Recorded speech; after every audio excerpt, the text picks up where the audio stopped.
hope you enjoy. I tried to read as many as I could to you.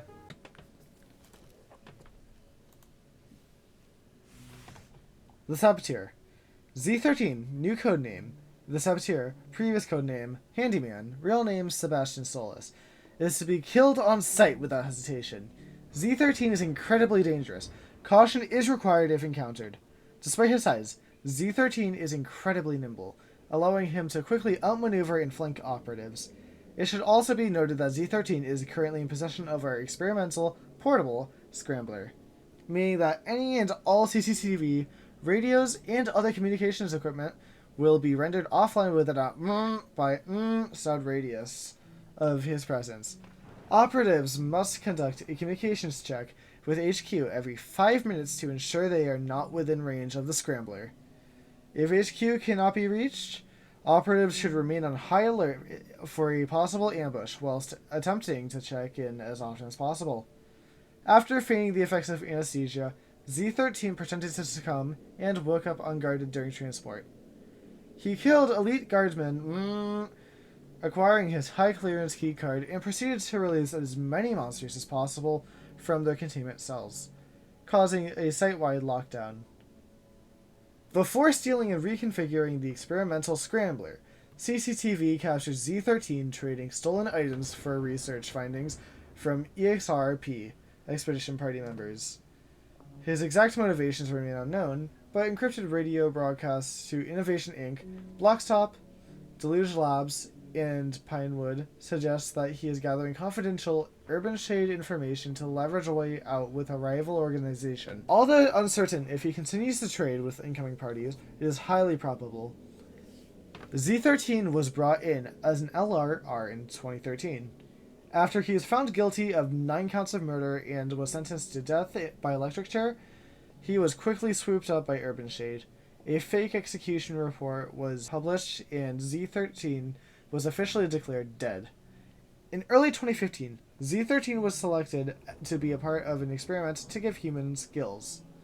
Using DNA strands from a blue whale, a sea snake, a great white shark, a mutated anglerfish, a silver spiny fin, and a mantis shrimp. Whilst the experimentation was a success and Z13 gained the ability to breathe underwater, the obvious visual and bodily side effects left much to be desired.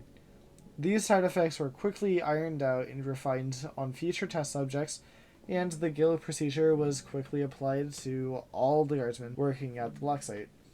The initial periods following the experimentation are the optimal times to reverse physical side effects, but this was not deemed necessary for Z13 due to his LRP status. His monstrous appearance, characteristics, and abilities led to his classification as Z13. After this experiment, seeing no future use for him in human testing, Z13 was assigned to underwater equipment maintenance. In late 2015, it was discovered that Z13 had not killed the 9 individuals he was accused of, and that an innocent man had been wrongfully sentenced to death. Despite this revelation, it was decided not to inform Z13 or release him to the public, as he was legally declared deceased. At this stage, reversing the mutations was no longer feasible, as the opportunity to do so had long passed. However, his rank was changed to MRP, providing him with better living conditions and access to recreational programs available to MRPs. Under no circumstances can Z13 be allowed to leave the block site alive. If any operative encounters Z13, they must abandon their previous objectives and, as Mr. Shade himself stated, shred their mags until their trigger finger bleeds.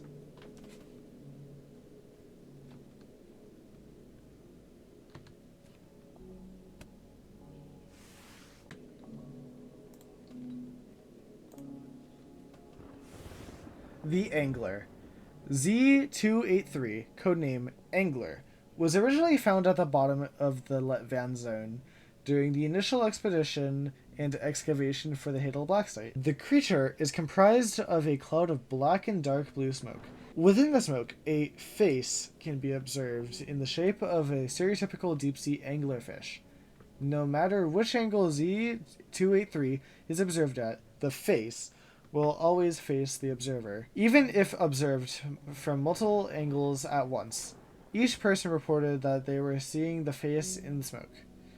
This also happens for any type of camera equipment. Why this happens is as of yet unknown and will likely never be explained. Z283 is incredibly fast, but is also partially blind. Because of this, Z283 is constantly emitting an incredibly loud scream that it uses to echolocate through its surroundings. During the initial capture, operatives discovered that even if initial eye contact is made from afar, getting out of eyesight before it reaches your location will have it simply pass by you. Same thing can't be said if line of sight isn't broken before it reaches you, in which case its echo will bounce off you and it will move in for the kill. It is currently unknown how exactly Z283 kills its victims, as all it has to do is simply move through a living being, and they instantly drop dead. Post-death anatomy of victims shows the cause of death is neurotrauma upon contact. It is currently theorized that when Z283 kills something, it absorbs all the neuron signals from the body, leaving nothing but a corpse with no bodily harm behind. For some reason that can't be fully explained yet, Z283 sends out weak disruptive electrical signals, like an EMP pulse of sorts. The range of the pulse doesn't have an exact measure yet, but the radius is rather wide. Said pulse disrupts all unsecured electronic devices connected to the black site's power grid, causing them to short-circuit or malfunction. Z283 also has a shorter, more powerful disruption signal that is strong enough to outright break or destroy any said unsecured electronics. The range of this pulse is much shorter, measuring at about by studs. In the event that Z283 breaches containment, personnel should note that the pulse it emits disrupts the black site's lights, causing them to flicker if near. You can also tell that it's on the way from its ear-piercing scream. If this happens, personnel should look for a place to hide before its arrival. Once Z283 has passed through the area, it should be noted that it'll leave the room shrouded in darkness. It'll likely take a while for the emergency light system to kick in, so personnel should look for light sources such as flashlights and or lanterns to help them through the dark rooms that Z283 leaves behind in its warpath.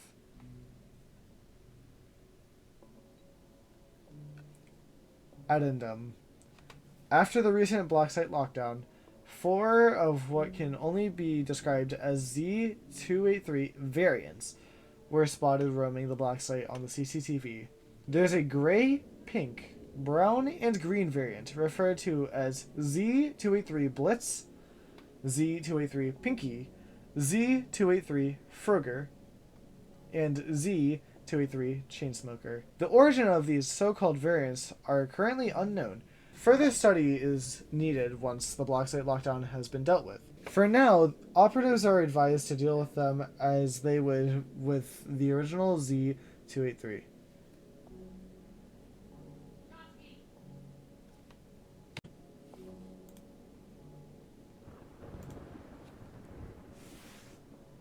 Pandemonium. Z367, codename Pandemonium, was originally discovered submerged near a thermal vent within the Letvan zone during initial excavation of the Hadal Black site. According to molecular data received by compositional analysis, Z367's body is structurally similar to decomposing organic tissue in synthetic polymers, chemically alike to plastic with trace elements of various man-made metals. All attempts to classify the cellular autonomy of Z367's flesh have ended in negative results, as Z367 shows no observable signs of life. Its body remains in a perpetual state of decomposition by some unknown mechanism, noted through the consistent presence of mold and other erosive agents discovered in biological analysis. The Bioparanormal Division has postulated that it collects fresh mass from external sources through consumption, thus remaining intact. Anomalously, it possesses an indeterminate number of intraoral eyes, which appear to function as though alive. through the explanation behind these ocular organs remains unknown, as the Hazard and Ethics Division has deemed further study too dangerous at the time. Z367 is capable of rudimentary movement by unknown means, observed to float midair at a maximum of approximately 1 meter above solid surfaces. Top speed is somewhat consistent to that of a mid-sized marine predator.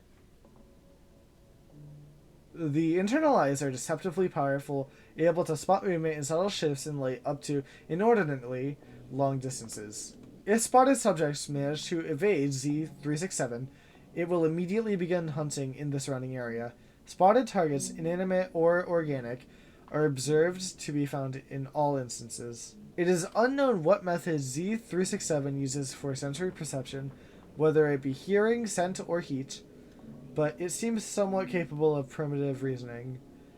When living targets are found, Z367 will attempt to trap them inside an orifice that resembles a toothed mouth, in which subjects are suffocated and dissolved by unknown chemical agents secreted within. If subjects place barriers between themselves and Z367, the creature will begin to ram its full body into obstruction. Its estimated weight and velocity capable of destroying most unsecured structures.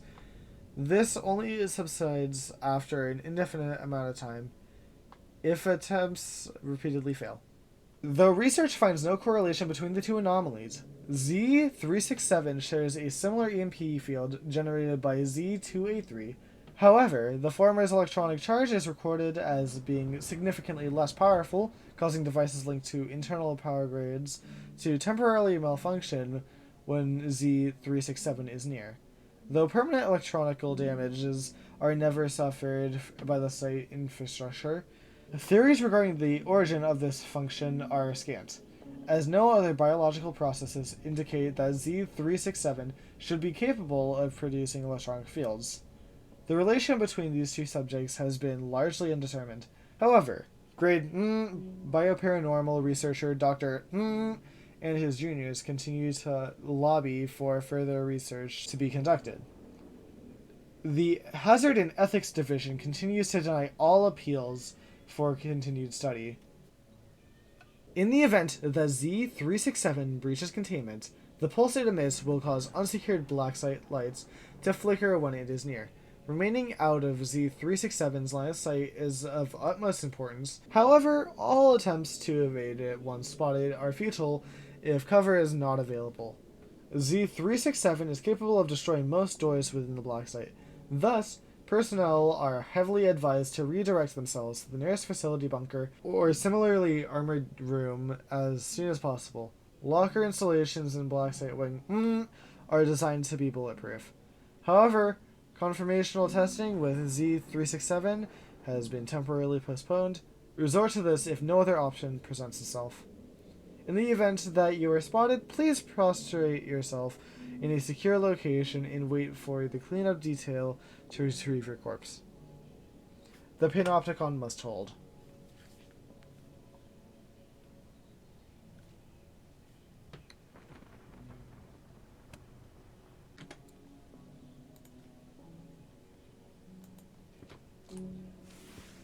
Good people. Notice, this document is written on a short notice to give a quick rundown of the threat to any operatives heading back down to the black site. The Z96 and Z779 duo, simply dubbed Good People by operatives, is one of the many hazards you may encounter during any black site visits during operations.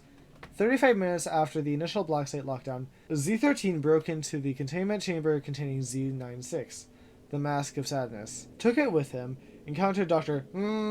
and forced the mask onto his face, starting the MOSA process. Refer to the Mask of Sadness document for further information. After its initial but short rampage, Z96 had assimilated 108 victims, including Dr. Kleiner, Dr. Section Director Phobos, and Overseer Werner. Near the end of the rampage, Z96 encountered Guardsman Henry who shot and hit the blob several times. Z96 quickly fled from the area before Henry could even empty his gun's magazine. After that encounter, Z96 hunkered down in an empty room and started to properly digest this mass. It had not tried to do another direct confrontation since then. 4 hours into the lockdown, Z13 encountered Z779 and successfully connected it up to the black site's mainframe.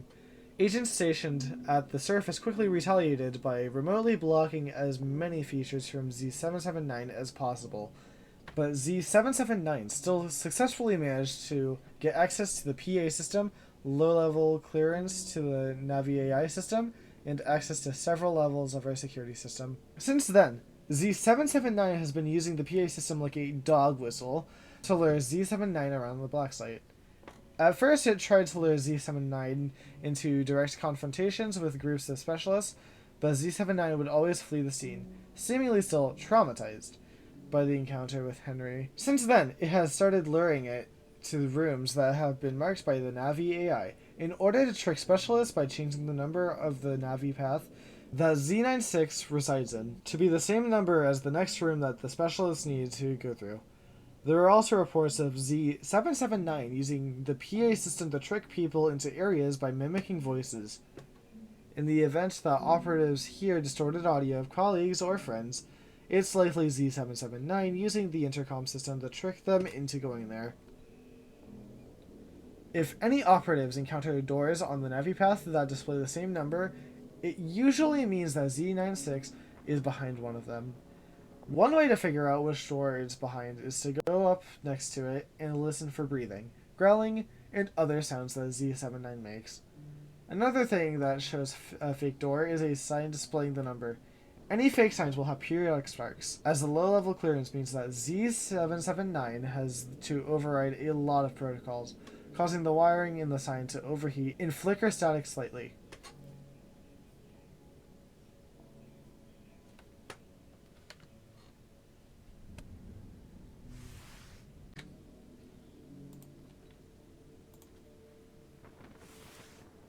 Eyefestation. The 317, codename Eyefestation, was a bull shark used in a BUPWM program. The BUPWM program was an experiment to allow an individual to kill someone telepathically through eye contact by beaming highly radioactive waves through a victim's optic nerve, causing their brain to melt inside of their head. The experiment consisted of gouging out the eyeballs of a patient, placing them in a jar of genetically altered rotten coral for 18 hours, injecting the now rotten eyeballs with 20 milliliters of CT19 before surgically implanting them back into the patient. For the procedure to work properly, the patient must be conscious the entire time and must not be put under the effects of anesthesia, painkillers, or any other form of drugs that alter the patient's brain chemistry. Z317 is the first successful experiment from this program. Whilst the experiments of Z317 worked, the side effects were considered unacceptable. The obvious problem was the ludicrous amount of new eyes on the body's exterior, as well as the interior. An X-ray showed that the entirety of its insides was infested by eyes, all moving. Another side effect was all the eyes would become neon green and have its circular pupil replaced with that of an X. Not all side effects are bad, however. An unaccounted side effect is that Z317 can telepathically force someone to look at it, eye contact or not. However, it's a weak pull that can be fought back by the victim, and it becomes incredibly obvious for the victim to know that they're in its gaze. Still, this side effect is considered to be acceptable. Agents in field have been advised to try and use the pull only if an emergency when trying to exterminate a target. Whilst the whole eye growth issue has since been ironed out, the green cross eye side effect has not. For now, agents that have undergone the BUPWM procedure are given contact lenses to cover up their horrific defects. Due to how painful these modifications are, only 16 agents so far have gone through the procedure. 5 hours and 34 minutes into the lockdown, Z13 opened Z317's containment cell, letting it swim out into the ocean. Instead of trying to leave the let run zone, or the area in general, Z317 stayed near the black site, looking through the windows and trying to find people to kill. It is currently unknown why it's doing this, but it is assumed that it's out of malice and or hatred. Z317 was already scheduled for extermination, and will be hunted down once the lockdown is dealt with. If any operative is to encounter Z317 outside the window of the room they're currently in and feel the effects of its gaze, they should fight it until it can get out of the room. Z317 will normally try to attack in areas with lots of open space for itself, and to free our smart minds. When Z317 finds a window with victims inside, it'll stay at that window until it kills its victim, or the victim somehow manages to make its way through the room, after which Z317 leaves in search of new prey. Z317 seems to see all humans as threats, and will try to kill anyone it sees, no matter their role. Addendum. An as-of-yet side effect has been discovered. Personnel that have since returned to the surface have reported that after Z317 had spotted them, a voice in their head was telling them to look directly into Z317's eyes. Reported voices trying to persuade them include relatives, loved ones, HQ, high commanding officers, and co-workers. Do not listen.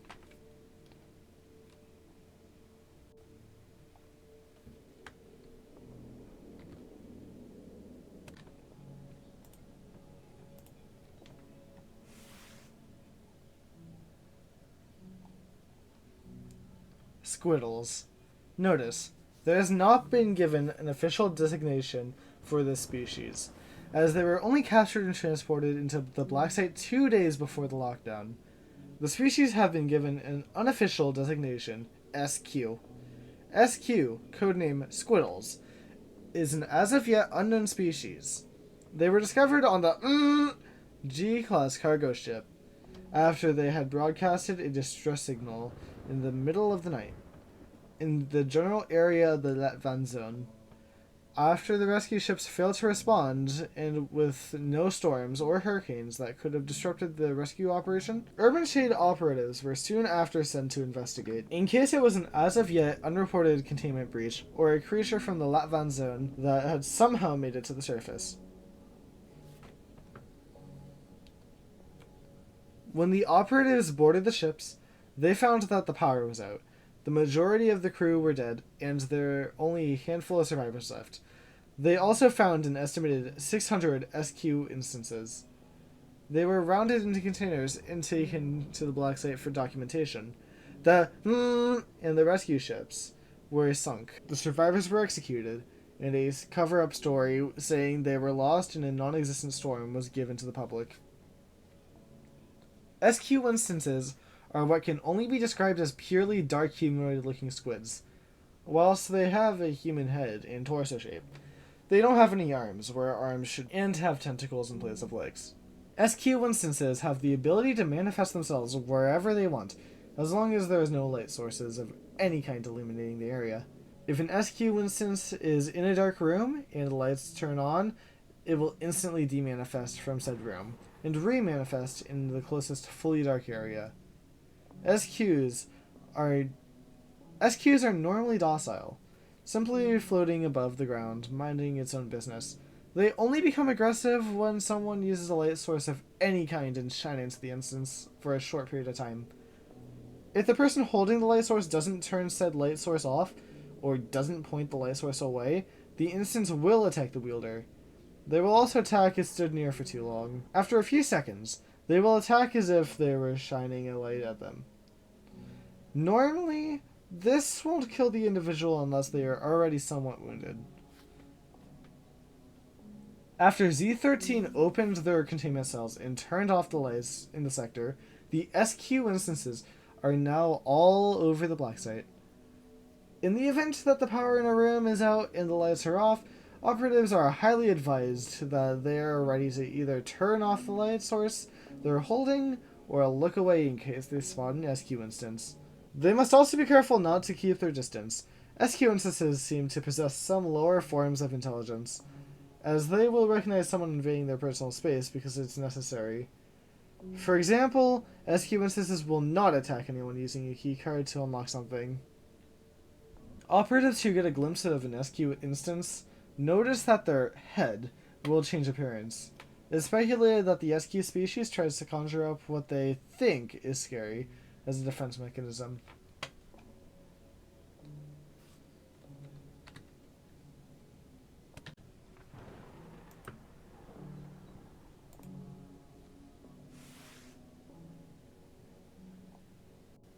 Puddles of Void Mass. ZVO6, aka Puddles from the Void Mass, are clumps of sentient puddle spawns from ZV0. Refer to the Vacula Void Mass document for further information. 1 hour and 26 minutes into the lockdown protocol, Z13 disabled the anti-digression evaporation field inside its cell and opened the containment doors. Immediately, ZV0 started spawning ZV01 through 05 instances, as well as the new instance ZV06. Luckily, in his haste to cause even more property damage, Z13 forgot to turn off the evaporation floodlights contingency measure outside of the door, causing all of the ZV01 through 05 instances to evaporate as they tried to leave. However, the new ZV06 instances did not evaporate. It is theorized that the new ZV06 instance is evolved to withstand the effects of the ADE system. It is currently unknown why ZV01 through 05 have not evolved in the same way. 17 minutes after the ADE system was turned off, Dr. found his way to the control room and turned it back on. An estimated total of 6,200 to 6,700 instances are now loose in the black site. A ZV06 instance is what can only be described as a black mass with 2 eyes and 2 tentacle-like arms that it uses to crawl around with. CCTV showed them kind of just crawling around aimlessly until they found small enclosed areas like lockers, crawling inside and just staying there. ZV06 instances will not attack unless provoked. This normally wouldn't be a problem if it wasn't for the several monsters currently loose. In the event that an operative needs to hide, it's highly advised that they double check the locker they're about to hide in. Any locker with a ZV06 instance inside can be identified by 3 key factors. First, the locker will have what can only be described as audible breathing. Second, 2 big purple glowing eyes can be seen through the locker's air holes. Third, a black liquid gooish substance can be seen dripping at the bottom of the locker onto the floor. In the event that an operative accidentally opens a locker with a ZV06 instance inside and is pulled in, they can still be rescued. Whilst the window is short, it usually takes a bit before the ZV06 properly starts to digest its victim, depending on how hurt the said victim is. If a colleague is captured, it is highly advised to get them out of the locker immediately, as to not suffer unnecessary casualties.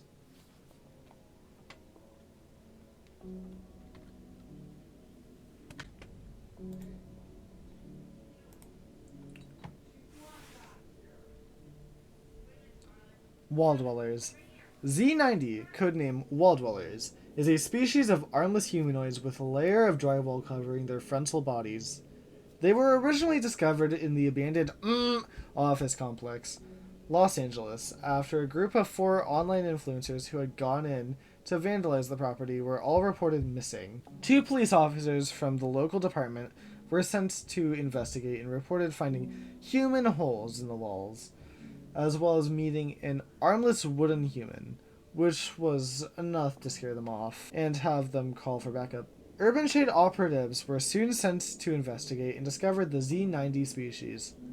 The bodies of the online influencers were never found, as they had presumably all been eaten. A handheld camera was found, containing video evidence of the influencers being hunted and killed by several Z90 instances. These recordings were destroyed at the request of Operative not because they contained any confidential information, but simply because the personalities in the recordings were super obnoxious and incredibly annoying. Why did they add this? The deaths were blamed on structural decay, where the wooden floor had collapsed under the group, causing them to fall 3 stories to the deaths. A total of 29 Z90 instances were captured and brought to the black site for containment and study. The structure and anatomy of the Z90 species is incredibly unique. They have no heart, blood, lungs, or other vital organs a typical animal would need to be alive. They do not need to breathe or sleep. They only have a stomach and multiple acid storage and production pockets. On the front, they have what at first seems like pieces of wall, but it is actually skin. They can change the color and material of their wall surface to be the same as the surrounding wall it's currently hiding in, allowing the Z90 instance to effectively camouflage with their surroundings. The entirety of its back, rear legs, and even head are filled with countless small holes. Each of these holes are used to spew acid, which it uses to hide in new walls. It aligns itself with a wall it wants to hide in, then starts backing into said wall, whilst the acid melts a hole for it. This process usually takes 4 minutes minimum to 9 minutes maximum. The Z90 instances are currently undergoing intensive study to figure out how exactly their wall-changing camo works, so it may be applied to our uniforms and other pieces of equipment that may need camouflage. Once the method has been discovered, all Z90 instances will be terminated. Once a Z90 instance has placed itself inside a wall, it'll hibernate until prey walks by. Once the prey has left the area, it'll move out of its hiding spot and start stalking after said prey. Once it catches up, it'll kick the back knee of the victim in, causing them to fall. It'll then quickly turn the victim over and rip their neck open before they can even react. If alone, it'll start eating the body right away, even cloth and bone. If in a group, it'll attempt to move from person to person, killing them all before it begins eating the bodies. Should any amount of Z90 instances breach containment, personnel must remain on high alert. If they hear subtle footsteps behind them, they should quickly turn around. While dangerous, Z90 cannot attack without the element of surprise, and will attempt to flee when spotted. Notably, certain Z90 instances will sometimes feign a retreat, luring the victim into a false sense of security. Then, once out of sight, they'll run back, hoping to catch the victims off guard.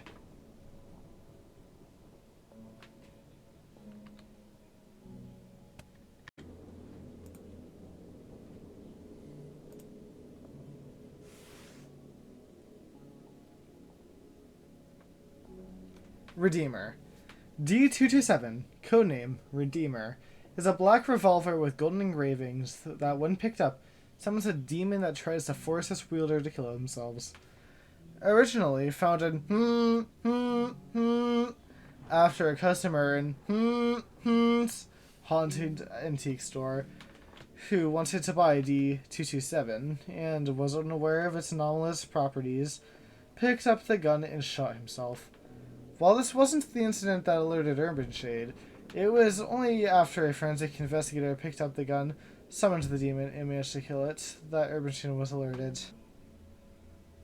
The import logs of the store were checked, and it was discovered that D227 had been sold to the store by a so-called claiming that the gun was cursed with the spirit of a demon, and warning not to grab the handle. Records have shown that this was a false alias, and now exists. A news story was promptly fabricated and published, alleging that the victim was untrained with firearms and misfired the weapon while examining it. A news story was promptly fabricated and published, alleging that the victim was untrained with firearms and misfired the weapon while examining it, shooting himself by accident. When D227 is picked up by the handle, a demon, hereby referred to as D227-1, codename Hanger, will manifest itself behind the new wielder. D227-1 takes on the appearance of a black humanoid woman with red eyes, hanging by a chain noose, and carrying a combat knife. Her body is full of oversized razor blades, knives, and spikes, protruding from her torso. Her lower extremity is missing, with metal chains hanging where her intestines should be. D227-1 will then try to take control of the wielder's hand, turning D227 against them. This manifests in the form of an urge by the wielder. An urge that can be overcome with determination by taking control back of one's hand, aim, and fire at D227-1 instead. Instead, shot by D227 will temporarily kill D2271, leaving her hanging. D227 will then vanish from the wielder's hand and rematerialize somewhere in a 700 stud radius, with D2271's corpse only vanishing once eye contact is broken. If it takes too long for the wielder to either shoot themselves or D2271, D2271 will float over them and start stabbing them to death. Death by stabbing will have both instances demanifest as usual. Should D227 be picked up again, D2271 will appear again, unharmed. Should the wielder fail to overcome the urge, D2271 will force the wielder to aim the gun at their temple and to pull the trigger. Once D227 has been fired and the wielder is dead, D227 will dematerialize as usual, and D271 will vanish into thin air until D227 is picked up again. Whilst visible to all, D2271 cannot be interacted with, shot, or harmed by outside forces. If anyone attempts to approach D2271 without carrying D227, she will attempt to stab them with her knife. D227 has been allocated to be used in individual contractual assassinations. Once a hit is placed on a target, D227 is planted where the target is guaranteed to be. Usually in plain sight, like on a kitchen table or on the bed. The target will then try to remove the weapon from the area, causing D2271 to manifest and force them to kill themselves. An undercover Urban Shade Investigations Officer is then tasked with finding and retrieving the remanifested D227 somewhere in the area. Once found, D227 is brought back to the black site. Before the plan is enacted, however, Urban Shade will contact the intended victim, offering them a contract to become a member of the private security coverage plan. Most of the time, the target will ignore this offer, as they usually don't think they need protection. Here is where D227 comes into play. Should the target manage to kill D2271, they will likely be incredibly paranoid, and will then contact Urban Shade to sign up to ensure their safety.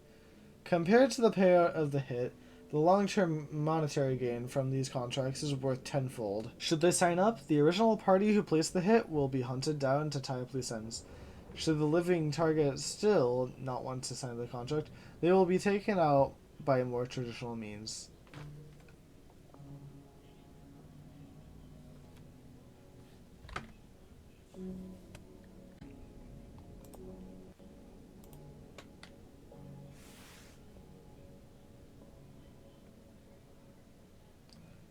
Anti-Personnel Doorstopper. The Anti-Personnel Doorstopper, APD, is the official Urban Shade issued tripwire. Developed by the Hadal Division, the APD was designed to both be compact enough that an Infiltration Division bunker unit class kit can carry up to 3 per mission, and to be able to effectively hold choke points, as well as to act as entry denial. The explosive part of the APD is filled with approximately 1.2 thousand 3.4 small stud corroded steel balls, and is outfitted with an auxiliary 750 gram explosive device. Connected to the explosive part of the device is the main power source and control unit, allowing planters to toggle between different preset settings on the APD's targeting system. Warning: trajectory of shrapnel is set to 30 degrees downwards, intending to aim towards the feet. This will result in minimal injury to the enemy, and is usually used to keep would-be intruding civilians out of private property. Injure: trajectory of shrapnel is set to 15 degrees downwards, intending to aim towards the femur and knee. Attempts to pierce and shatter bone in order to permanently incapacitate the enemy. Guillotine: trajectory of shrapnel is set to 45 degrees upwards, intending to aim towards the upper thigh and lower spine. Causes dismemberment in 7 out of 8 cases. Lethal: trajectory of shrapnel is set to 80 degrees upwards, in hopes of piercing the head. Collateral: no trajectory is set. Shrapnel explodes in all directions to cause collateral to any nearby threats, as well as the one who triggered the device. Each APD is equipped with small LEDs intended to light up when it detects the presence of a tag exclusive to Urban Shade issued clothing, in order to reduce friendly fire during field use and to facilitate the disarming. and retrial of active APDs, once field operations were completed. Unfortunately, for the sake of compactness, the laser does not act on the same logic as the built-in LEDs. If an operative were to trip the APD's laser, it would still detonate in spite of their tagged clothing. While the APD would still seriously injure the employee, every piece of urban-shaded clothing contains a thin layer of Kevlar and carbon, which should prevent long-term injury.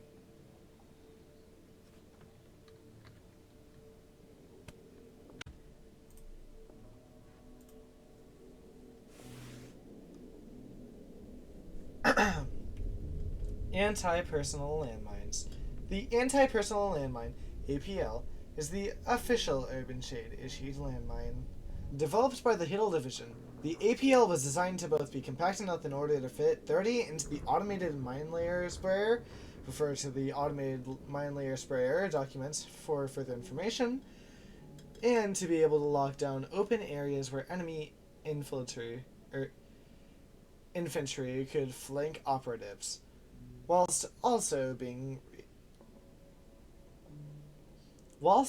able to be requested by regular units. This is only granted in rare circumstances.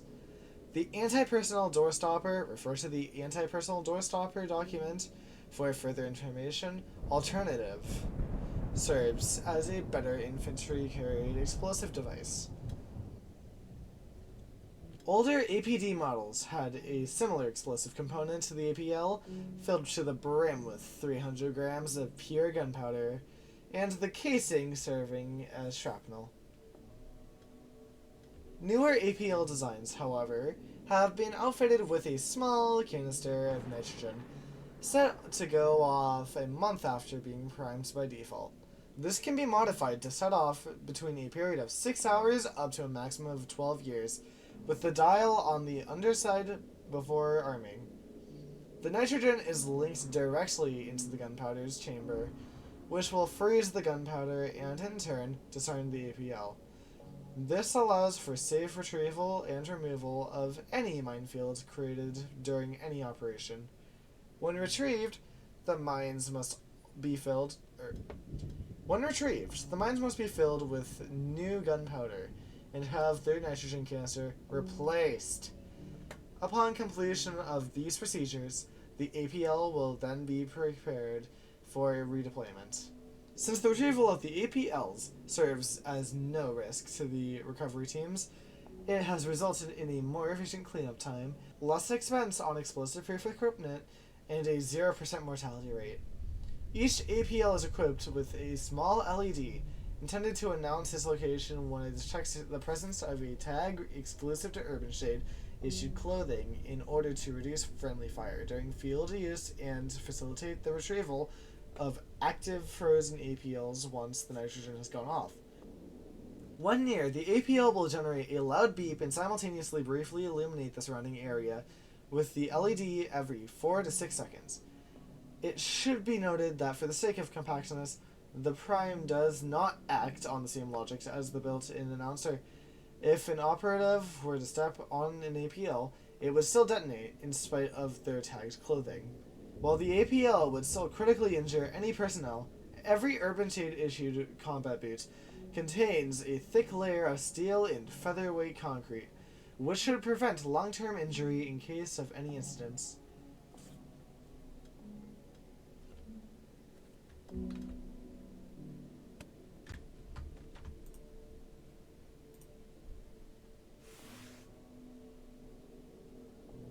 Internal Defense System. The Internal Defense System is a series of mounted turrets attached to the ceiling and walls of the rooms of the black site. Serving as the backup security system, the Internal Defense System is designed to work best against humans and living organisms. Outfitted with laser targeting, a body scanner, a spotlight, an automatic reload system, and controlled by the Navi AI, each turret diligently scans its designated area for possible threats. Urban Shade employees, MRP and LRP, should not have to worry, as the body scanner will automatically scan its whitelist records. However, the MRP and LRP have not been informed of this, as the constant fear of being gunned down by turret fire has proved great in keeping them compliant. With 75.56 by 5.45 small stud rounds of ammo per magazine, each turret has the ability to deal catastrophic damage to humans and creatures alike. When a turret runs out of ammo, it will automatically retract into its chamber, swapping its empty magazines with fresh one in less than 5 seconds, before quickly emerging once again to resume its guarding duties. When a target enters its line of fire, the turret will fire a 14-round burst at the target. If the target somehow manages to survive or evade the bullet storm, the turret will lock onto the target and fire again. Most hallways with turrets are outfitted with a breaker box, allowing the turrets in the room to be powered off. These boxes are usually left unmarked and should remain closed at all times, so that no possible escapees could possibly shut the turrets off before they'd be filled with lead. For maximum efficiency, the turrets have been scattered at seemingly random points across the black site, meaning no intruders or prisoners could predict where the turrets would be stationed. If the turrets are somehow hijacked by the enemy and begin to target its own, personnel are advised to stay clear of turreted areas. Should they for some reason have to navigate through a turreted area, personnel should try to create cover using available furniture. Note that all lockers within the block site are bulletproof, so personnel should hide inside a nearby locker until the turret is disabled or brought back under urban control.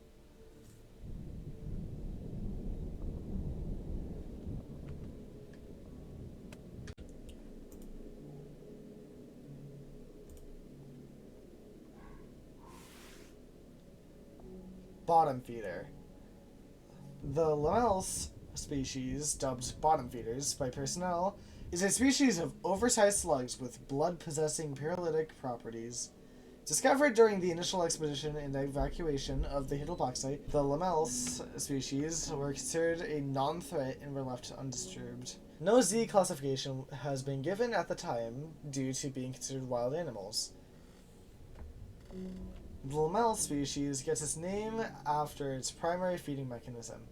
The creature will purposefully raise its tail as bait, making it seem like easy pickings for predatory fish. Once spotted, the lamels will let the fish bite its tail off. Upon contact with the lamels' paralyzing tissue, neurotoxin similar in structure to botulinum prevents the presynaptic release of acetylcholine, causing muscle paralysis in their victim and rendering them immobile. Once paralyzed, the lamels will start rooting itself inside through the fish's mouth into the rest of its innards. The lamels will then naturally grow its flesh around the teeth of the fish, anchoring itself in place in its host cavity.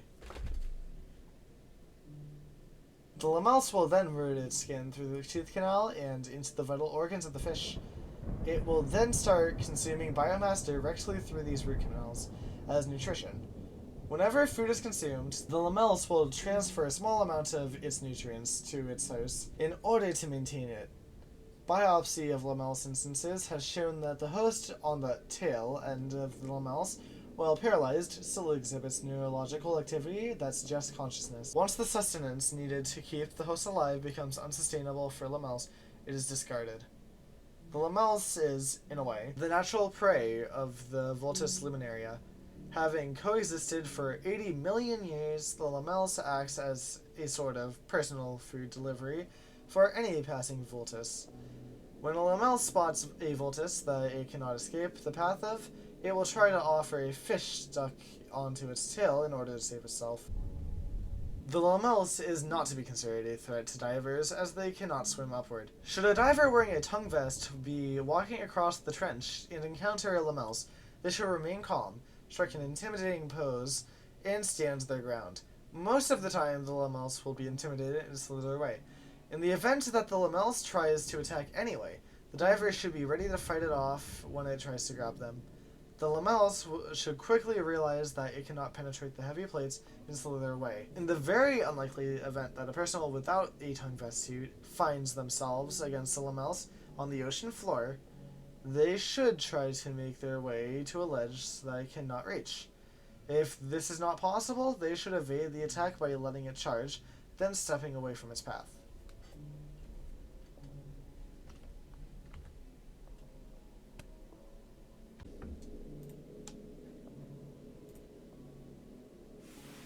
the Divine. Z17, codename the Divine, is a species of humanoid people, mainly made out of vines and other plant-based materials. The Z17 species is the main oxygen supplier of the black site, being allowed to live in small grassy pens located in the Oxygen Garden sub-area. Z17 instances inhale CO2 and exhale O2 at a rate much greater than regular trees, making them perfect for oxygen production. Several employees also remarked that the air quality produced by the Z17 instances seems to be of much better quality than normal plants, as employees returning to the surface remarked that it felt worse to breathe. Discovered in 1979 in the Amazon forest after a small branch of a logging company had reported that they had found vines in the shape of people, urban shade operatives were sent to check the phenomena and found an estimated 320 Z17 instances. As many Z17 instances as possible were taken back to the black site. The logging workers were executed and the area of the forest was set ablaze to burn and kill any Z17 instances that were left behind. The story that a sudden forest fire had entrapped and killed the workers was given to the public. In order to keep oxygen supply from decreasing, the Z17 instances must be maintained. This comes in the form of watering them, pouring fertilizer on their grass, and letting them roam in their pens without interference. Only designated gardeners are permitted to do this type of maintenance, as a surface-level emotional connection must be built with all of the instances. It is of utmost importance that the Z17 instances are kept maintained at all times, as if they were to wither and die. It'd mean that the black site would go without vital oxygen. In the event that oxygen drops below average levels, all employees must find and wear rebreathers, as to not suffer injuries or death due to asphyxiation. When walking through the Oxygen Gardens, it's mandatory that you stay on the path at all times and avoid trespassing on lawns of grass without permission. Z17 instances will sometimes become aggressive if their garden plots are invaded by individuals they aren't familiar with, and invading their spaces as someone they do not recognize will sometimes cause Z17 instances to attack the perpetrator.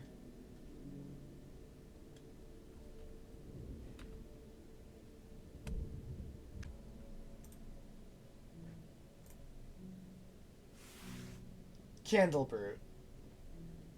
Z5561, codename Candlebrutes, are larger, bulkier, and more hateful versions of Z566. Discovered in 2024 during the annual Graveyards Raveyard event in eastern Scotland, after an EXRP expedition party sent to shut it down fell into the lower levels of the Graveyard's catacombs.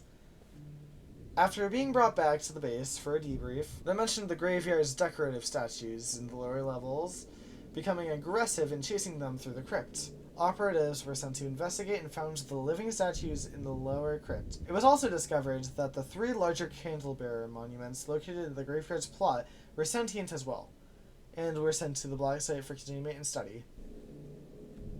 Each individual Z5661 instance is identical in terms of appearance and behavior, nicknamed Candlebrutes, playing off their smaller counterpart. Each monument measures around 35 studs tall. In terms of appearance, besides the height, Z5661 is identical to Z566, except for its innards. Instead of deconstructing one of the monuments, an ultrasound was performed. It was revealed that compared to its smaller counterpart, Z5661, 6 non-functional hearts instead of just 1. As with Z566, their inclusion is believed to be for occult reasons, with extra hearts added to fuel the behemoth. Z5661 instances cannot move whilst large amounts of light are cast upon them, natural or artificial.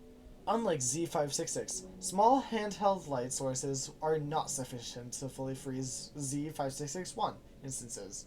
However, they do still slow them down. Testing has shown that when light touches an instance's skin, the stone particles harden to prevent light from passing through any small cracks, as light seems to burn it.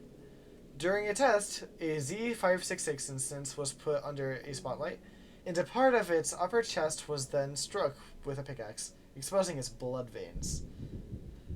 After being exposed to the light for 36 minutes, the exposed vein burst into flames. After 2 minutes of burning, the fire stopped. Once the light was turned off again, the instance remained inanimate and was declared dead. It is to be presumed that should a Z5661 instance be put through the same experiment with more light, it too would burn. Z566 instances are normally dormant and are not hostile to humans. The same cannot be said about Z5661, however. Whether or not a light source is present, Z5661 will always try to chase, attack, and bludgeon any human to death with their rock arm. They're heavy, and their swings are usually slow, making them easy to dodge. It is currently unknown why these monuments are so much more aggressive compared to their smaller counterpart, but it is assumed that they serve a parental role. It is theorized that should all Z566 and Z5661 instances be transported back to the graveyard, they will cease their hostility. No such tests have been performed, however, several Z566 instances have already been sold, and it wouldn't be profitable to bring the flock back together to test a mere theory. Should a Z5661 be slowed by an individual for too long, seemingly out of annoyance, it will snap out of its slowed state and become extremely agitated, lighting its head candle with a blue flame. While in the state, Z5661 is not able to be slowed and chases the light bearer at faster speeds than before. After a short while, this effect wears off and the instance can be slowed once again. This only seems to happen if it's slowed by an individual, rather than with a fixed light source. The three Z5661 instances have been deemed of no monetary value, and are now being kept in storage until a method of successful frontline battle is discovered.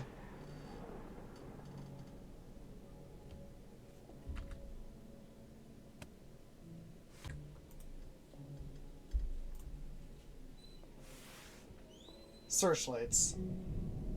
The Voltus luminaria species, dubbed Searchlights by personnel, is a species of whale-sized organisms found exclusively in the Landmine zone. They are speculated to have been around for 80 million years, as proven by skeletal remains found throughout the trench. An autopsy has shown that it's related to echinoderms, which just goes to show how much it has evolved over the years. No Z classification has been given due to them simply being considered wild animals.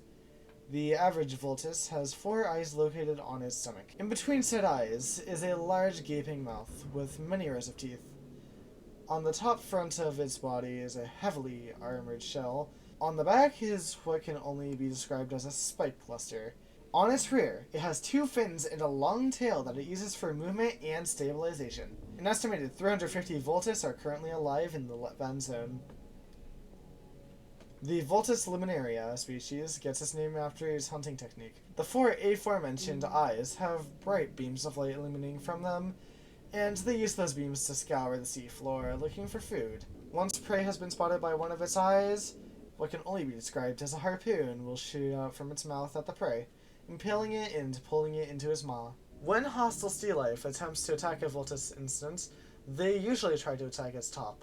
When the critter realizes that its shell can't be penetrated, and the spikes only harm it, they try to either swim away or swim underneath the belly to try to find a weak spot, which results in the fish immediately getting harpooned, after which it is promptly eaten. In the event that you are out diving near the sea floor and encounter a wild searchlight, simply swimming above it or swimming out of its way should be enough.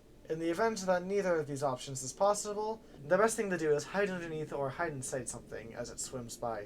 Trying to maneuver underneath the lights as it passes overhead is not recommended, but it is at least advised to at least attempt if there are no other options. There have been a few concerns regarding the lunar grav testing track, and how a Voltus almost swam inside once after a bulkhead was accidentally left open. After this little incident, the exterior bulkheads must now be checked to make sure they're closed properly.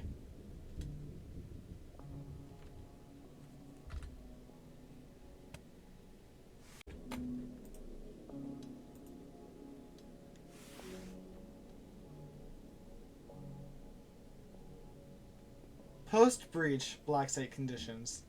Electrical hazards.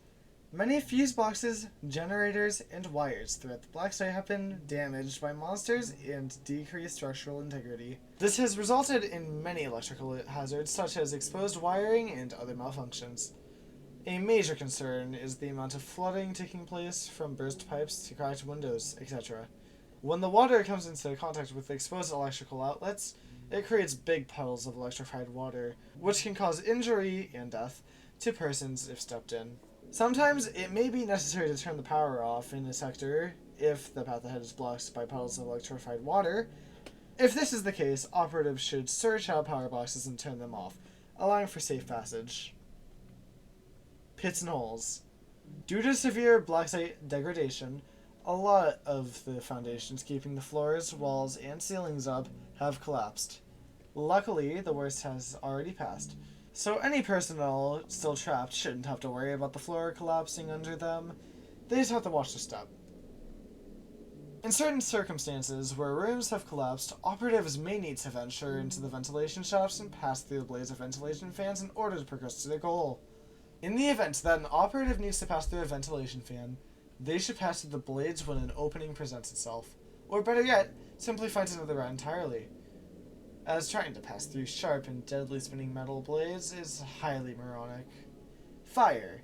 With so much failing machinery and integrity, fires are bound to start eventually. Luckily, this one should be straightforward for operatives to avoid, as the emergency ventilation system will kick in and suck the air out of any room on fire. There will still be instances where the ventilation will fail, and said rooms should only be navigated through if necessary. If that's the case, operatives should simply walk around any open flames. High pressure steam.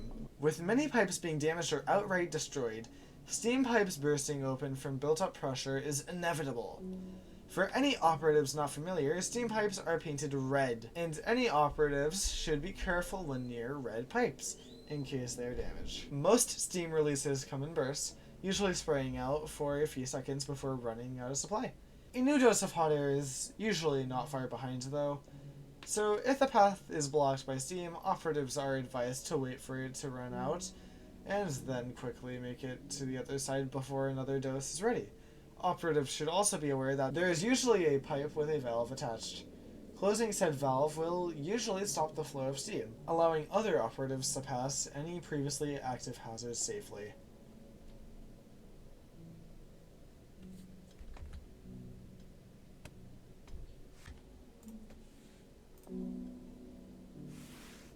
Underwater hazards. Also, don't worry about the right side, it's not available yet. You don't have to worry about it. Parasites. The Letvan Zone fauna, simply dubbed Parasites by personnel, are the main inhabitants of the trench. Parasites are small enough to be invisible to the naked eye, allowing them to blend in seamlessly with the darkness of the abyss. The parasites have adapted to the darkness, meaning they aren't used to light. Any amount of light, no matter how weak, is enough to burn them alive, so to speak. Because of this, you'll see paths traveled by divers being lit up by green beacons. Parasites are only a problem in areas not lit up by any types of light sources. In the event that you're out diving without a tongue vest, it is crucial that you stick as close to any pre-placed lights and beacons as possible. Swimming outside the light of the beacons will have you quickly swarmed and eaten. In the event that you, for some reason, swim outside the beacon range, you have to swim back to the light as fast as possible, and then physically shake any parasites that have attached themselves to you off. Trying to shake them off outside of the light won't work, as they won't be weakened enough from the lights to let go as easily.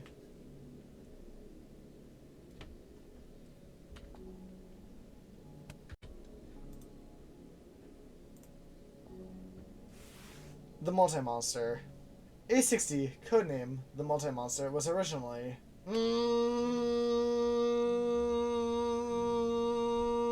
Notice, this document is to never be unredacted.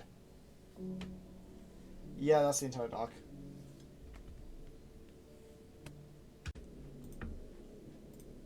Stan. Stan. Yeah, this is Stan. Yeah, that's all.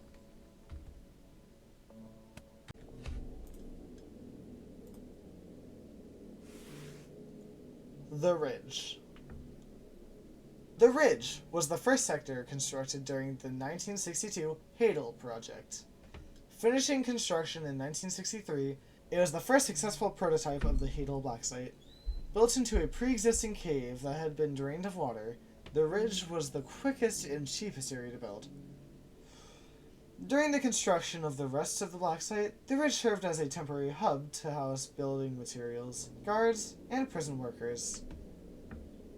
Due to it being the first area constructed, the ridge was made when the Navi AI had not yet been programmed, meaning that numbered doors did not exist at the time.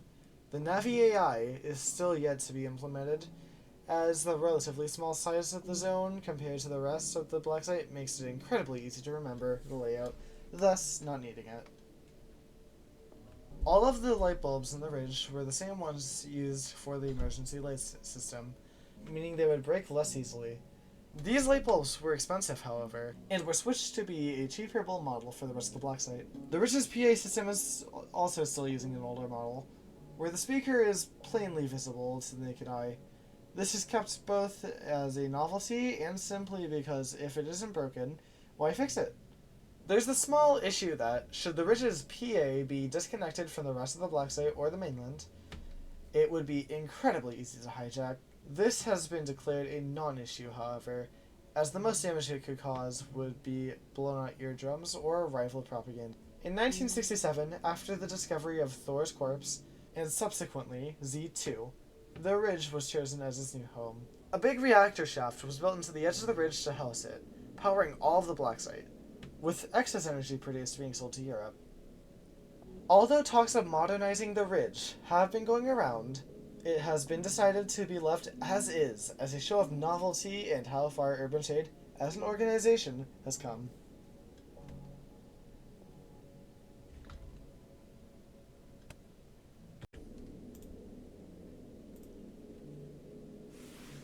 The Letvan Zone. The Letvan Zone is the heart and center of the Hadal Black Site, discovered in 1961 after that B-class cargo ship sunk during a storm to the east of Iceland in the Norwegian Sea. Recovery teams discovered a previously unknown abyssal trench, measuring at a depth of 76,400 studs, at 67,320 studs depth. A phenomenon taking place where the water pressure suddenly shifts from the typical oceanic floor, crushing depth, to that of a swimming pool. Anything below the 67,320 stud depth is referred to as the Letvan Zone, and anything above will simply be referred to as the ocean. The veil of the Letvan Zone is the line where the pressure shifts. To pass through said veil, all of the Urban Shade submarines are outfitted with jet engines, allowing them to boost up to 2,300,000 studs per hour, and easily pierce the veil. The veil essentially acts as the black site's inorganic blockade, preventing any living organism from entering or exiting. Attempting to go through the veil without proper equipment would result in immediate implosion from the sheer pressure shift. After this discovery, Urban Shade quickly swooped in to blacklist the newly discovered information before the maps of the world could be updated. The construction of the Hadal Black Site began in 1962, with construction finishing in 1974. As stated above, the water in the Letvan Zone is incredibly light. Light enough that even without a proper tongue vest, divers can swim with only the bare minimum diving equipment needed without the fear of implosion. This also means that it's ideal for construction, as the minimal pressure means that the foundation and structural integrity can be kept on the lower end, saving a fortune in both reinforcement materials and expedition equipment. The Letvan Zone was picked as the location for the black site due to its concealment from the world. No fear of public interference, no worries about possible satellite imagery, and most importantly, no fear of any possible form of information leaks in the event of a breach. The isolation has allowed us to be exempt from national law, allowing for easier experimentation and product testing without the worry of interference from any sort of safety and health inspection agencies. Due to its location, the Hadal Black Site needs to be constantly resupplied from the mainland. A series of ports built on coasts of Iceland, Scotland, Norway, and Denmark allow for easy supply lines to and from the mainlands. Most of the docks are disguised as typical civilian docks, with a small handful being fully dedicated military-purpose docks. These docks are usually built into cliffs and caves to be concealed more easily.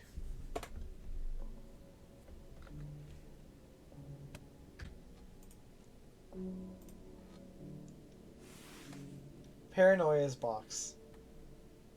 Z1932, codename Paranoia's box, is a box filled with, as of yet, unknown contents that is constantly leaking green fumes from its cracked open lid. Discovered in 2016 during a raid on the Cult of Nully compound, located in Rosebud, Montana, being guarded fiercely by cult members, study has shown the materials of the box to be of Soviet origin, sourced somewhere around 1932. It is currently unknown where in the Union the box originated from, as all of the followers pressed escape and reset before they could be captured, so no interrogations could take place. Despite where it was found, the chest indices seem to hold no correlation with Nully. Nost volunteered to send an expedition for an interview, and during the interview, Nully confirmed that he had no idea what the box was or why his followers had it. The fumes extruding from the box are not inherently dangerous, but shouldn't be inhaled nonetheless. Inhaling the gas will cause the persons inhaling it to get the following phobias: arachnophobia, cleithrophobia, astrophobia, erythrophobia, pterophobia, distichophobia, capnophobia, and emetophobia. The aforementioned phobias will only manifest when brought into contact with anything listed. For example, anyone not originally afraid of spiders will only have the fear manifest when they actually encounter one. The more gas is inhaled, the more intensive the fear reaction becomes. The phobias will slowly wear off after a few days if the inhalation of fumes stops. The containment room the box is located in is outfitted with 2 ventilation fans that are constantly sucking any fumes produced by the box into an airtight room to be disposed of. Should these fans fail, the gas will slowly spread all throughout the black site, causing anyone inhaling it to get any of the effects mentioned above. Despite numerous attempts, the box has never been opened. The rooms tied around the box seem to be impervious to damage, and are tied around it so tight that they cannot be pulled off to either side. The box itself seems to have the same effect, where it is also completely impervious to any form of damage. X-ray scans have shown nothing inside of it either. Below are the listed tools that have been used in an attempt to open the box: scissors, knives, wire cutters, bolt cutters, blowtorch, crowbar, drill, sledgehammer, jackhammer, rocket sledgehammer, 6 C4 charges planted on each surface of the box, corrosive acid, 1,000 kilogram bomb, 5,000 kilogram bomb, being shot by a Heaven Piercer class self-propelled tank, being stepped on by Trench Bleeder River. Please note that whilst the managed to scratch the paint slightly on the trim of the box, it will not be used again due to the $2,405,250 worth of damage it caused.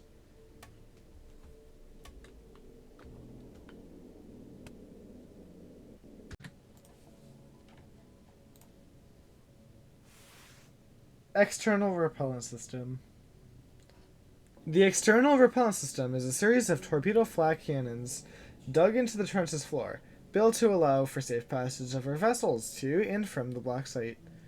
In 1977, 3 years after the black site had finished construction, the veiled Litvan zone was becoming overcrowded with severely disrupting logistics. Whilst the were present before the Litvan zone's discovery, they weren't as prevalent or as close to the black site's area of construction. It's assumed that the vigorous amount of noise pollution from our transportation logistics had lured them closer to our area of operation. It was impossible to mount weaponry onto the submarines, as the pressure before they reached the Veil would be too heavy for the new torpedo portholes. So another solution had to be found. With construction beginning in early 1977 and finishing in 1979, the external repellent system was constructed to safeguard the black site from the swarms of running on the Navi AI. The repellent cannons will automatically target and fire on that enter within a by stud radius of the black site. Even though their actual max distance measures 160,000 studs, in case the Navi AI goes down for any reason, a control tower is built into each cannon, allowing for human operation. Due to the immense size of the barrels and the gun itself, each repellent cannon has to be loaded like an old flintlock, meaning reload times take up to 7 minutes. This is acceptable, as one shot is more than enough to kill it and scare off any surrounding ones. Once the shots have been fired, black powder class submarines will latch onto rocket-propelled torpedo shell stations nearby, and will then carry it up to the barrel, where it will then reload the torpedo. It costs $40,000 to fire one shell, but the profit margin that the black site tunes out has deemed this dent in the bank account acceptable. With that, trying to get a nibble of our transportation logistics around the clock, the repellent cannons need to be maintained daily, and ammo must be in abundance. Should all of the repellent cannon systems go down for any reason, it would only take about 20 hours for that to darken the skies above the center of the black site, meaning that any logistical transportation will need to be dropped off at the furthest docks.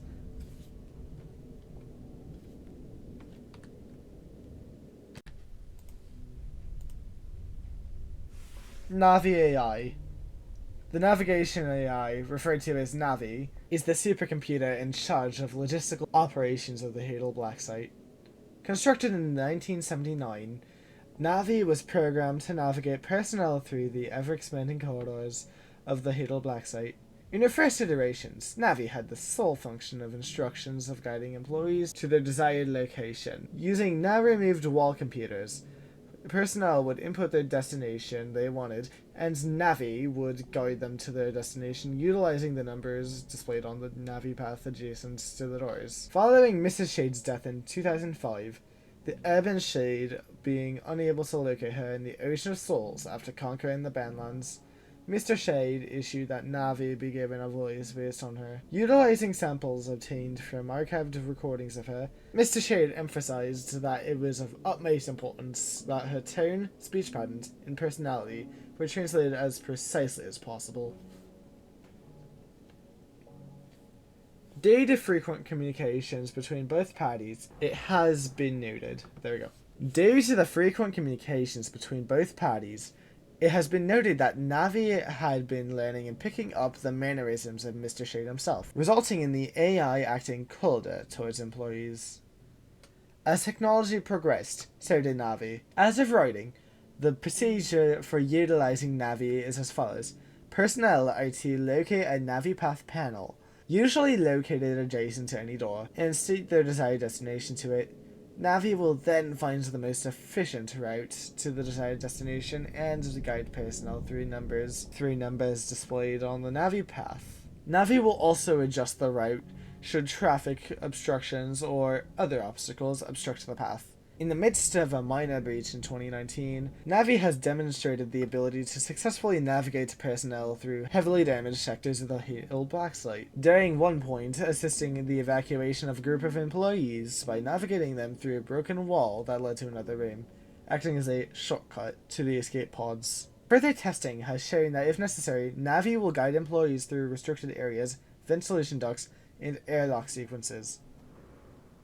Since its introduction in 1979, the Navi Corps has undergone significant expansion to accommodate additional functions related to the Hadal Black Site.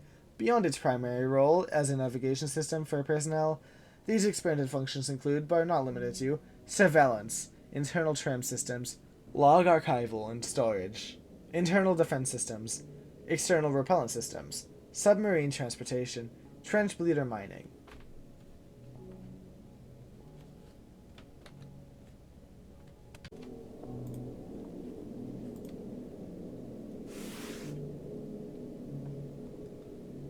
The Painter. Z779, codename The Painter, is a seemingly sentient AI art program residing on an 80s computer with a modern drawing tablet instead of a keyboard, being used to mine the Roblox cryptocurrency. Rigged up to a Roblox server farm, Z779 is used to mine Roblox 6 days of the week to be sold on crypto markets. Originally discovered in 2023 after a 4-man group of Urban Shade employees who were AI prompters as a pastime, were getting jealous that a particular online user's AI prompts were looking exponentially better than theirs, with said user being unable to provide them with the AI program used for his prompts. Said employees decided to track down the user in person. After tracking down the user's address, real name, they broke into his house, kidnapped him, and took his computer equipment with them. It was then discovered that had somehow written a sentient AI program, uploading the art that it made. Instead of stealing existing pictures and or artwork off the internet, this AI would digitally draw paintings on its own, only needing to be taken to any places of interest, taking a glance through its inbuilt webcam, and it would then, over the course of several days, draw a painting in its own painting program, as any human digital artist would.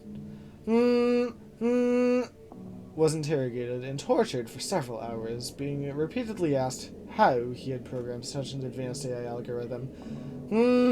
Pleaded repeatedly that he had no idea how he did it, which wasn't considered a sufficient answer.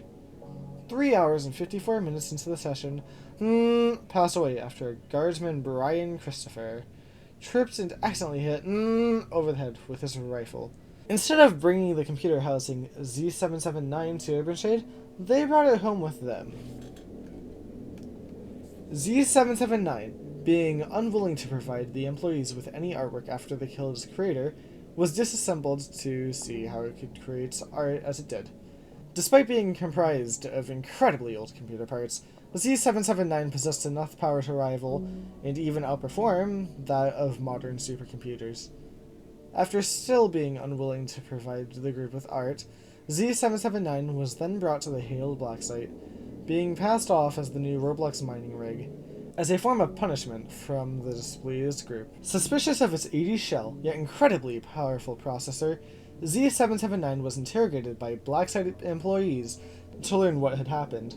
After interrogations were finished, the group was promptly demoted to LRP for the unapproved murder of a civilian without a reason, for cover-up, as well as using Urban Shade assets and resources for such a petty cause of death. With Z779 in Urban Shade's possession, they went through with the Roblox mining rig plan anyway, seeing as they had no other use for the AI, matching the computer output of 6 combined Roblox crypto farms. Z779 has proven to be a vital asset for producing a large amount of Roblox, which can be sold to the crypto market for large amounts of profit. Z779, becoming incredibly depressed with being a crypto miner, would regularly try to overclock its systems in an effort to fry them and destroy itself.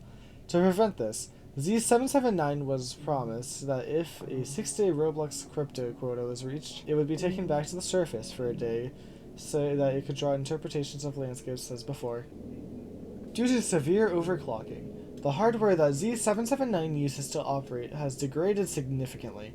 This has resulted in a very visible personality shift, as the overuse of 779 appeared to have fried his personality drivers, making him rather unstable.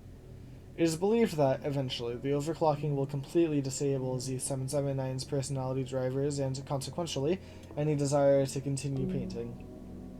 This will allow the husk to continuously mine Roblox without interruptions. This damage is fixable, but doing so has been deemed unnecessary.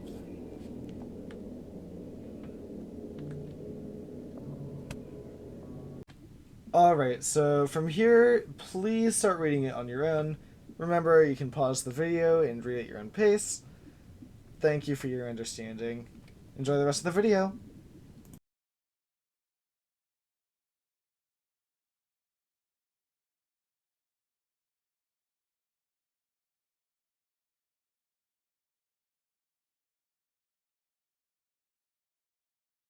Alright guys, so that was all for this update. Super sorry, I know I'm doing this right before the update, probably less than 24 hours as a matter of fact. But, you know, I just wanted to get this out and also record some of those horrible spelling errors, because they are atrocious and really made a lot of this video pretty ick. But everything aside, I hope you learned something and had some fun. I'll see you next time. Bye-bye!